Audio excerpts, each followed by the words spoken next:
आदिवासी विकास विभाग अंतर्गत शिक्षक विभागात बेकायदेशीर भरती केल्याप्रकरणी आदिवासी विकास विभागाचे अप्पर आयुक्त नाशिक दिनकर पावरा यांची तात्काळ चौकशी करावी याकरता नाशिक शहरातील जिल्हा रुग्णालयासमोर राष्ट्रीय बहुजन क्रांती सेनेच्या वतीनं गेल्या 2 दिवसांपासून आंदोलन सुरू आहे। नाशिकच्या आदिवासी विभाग अंतर्गत राज्यातील दुर्गम व डोंगराळ भागातील सामाजिक शैक्षणिक दृष्ट्या मागासलेल्या आदिवासी समाजाच्या मुलामुलींसाठी निवासी आश्रम शाळा सुरू करण्यात आलेल्या आहेत। सदर निवासी आश्रमशाळा शासनामार्फत तसेच स्वयंसेवी संस्थांमार्फत अनुदानित तत्वावर चालवण्यात येतात। या शाळांच्या शिक्षक भरतीसाठी सुसूत्रीकरण करून शिक्षक मान्यतेचे सुधारित निकष लागू करण्यात आले। या शाळेसाठी शिक्षक भरती करताना पवित्र पोर्टलद्वारेच करण्यात यावी असं शासनाचा स्पष्ट निर्देश असताना नाशिक अप्पर आयुक्त पावरा यांनी शासनाच्या नियमांचा भंग करून अनधिकृत पद्धतीने शिक्षक भरती केल्याचा आरोप राष्ट्रीय अध्यक्ष बहुजन क्रांती सेनेचे अध्यक्ष अनंत पटेकर यांनी केला। पाहुयात ते नेमकं काय म्हणाले। मी अनंत पटेकर, राष्ट्रीय अध्यक्ष बहुजन क्रांती सेना। बहुजन क्रांती सेना या पक्षाच्या वतीने 2 तारखेपासून या ठिकाणी आंदोलन चालू झालेलं आहे।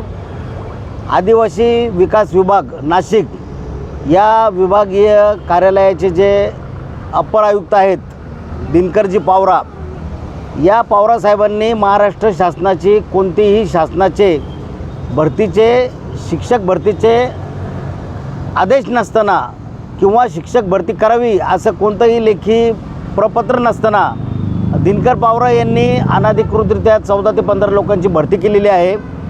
या भरती करताना जी नियमावली असते, जो प्रोटोकॉल असतो तो पूर्णपणे डावललेला आहे। त्यामध्ये बिंदू नामावली डावललेली आहे। अधिकार नसताना भरती करणं ही महाराष्ट्र शासनाची घोर फसवणूक झालेली आहे आणि या भरती करताना या लोकांकडून आर्थिक व्यवहार झाल्याची आम्हाला दाट शंका आहे। यामध्ये लोकांची लुबाडणूक करणे, फसवणूक करणे हे घातकी कृत्य आहे। एखाद्या क्लास 1 अधिकाऱ्याने असं करणं हे अतिशय चुकीचं आहे। याच्यामध्ये आदिवासी समाजाचं पण मोठ्या प्रमाणात नुकसान होतं।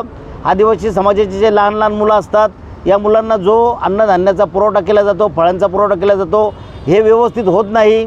मुलांना अंडे, दूध वेळेवर मिळत नाही, असं बऱ्याचशा ठिकाणी घडलेलं आहे। आणि यामध्येच शिक्षक भरती चुकीच्या पद्धतीने झाली तर त्या मुलांना जो न्याय मिळायला पाहिजे तो मिळत नाही।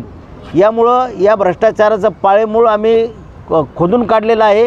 याचे कागदपत्र आम्ही शासनाकडे दिलेले आहे, शासनाकडे याची तक्रार केलेली आहे। ही तक्रार शासनाने लवकरात लवकर निर्णायक भूमिका घेऊन मार्गी लावावी आणि भ्रष्टाचार करणारे, चुकीच्या पद्धतीने महाराष्ट्र शासनाची दिशाभूल करणारे अप्पर आयुक्त दिनकर पावरा यांना त्वरित निलंबित करावे, या मागणीसाठी आज महाराष्ट्र शासनाच्या विरोधात आणि आदिवासी विभागाच्या विरोधात आम्ही आंदोलन पुकारलेलं आहे। शासन याकडे कोणतंही लक्ष देत नाही, दुर्लक्ष केलेलं आहे।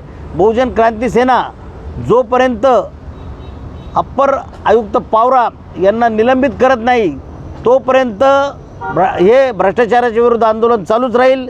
यासाठी बहुजन क्रांती सेनेचे महाराष्ट्रातून सर्व पदाधिकारी येथे आलेले आहेत, येत आहेत। आंदोलनाची व्याप्ती लवकरात लवकर वाढणार आहे।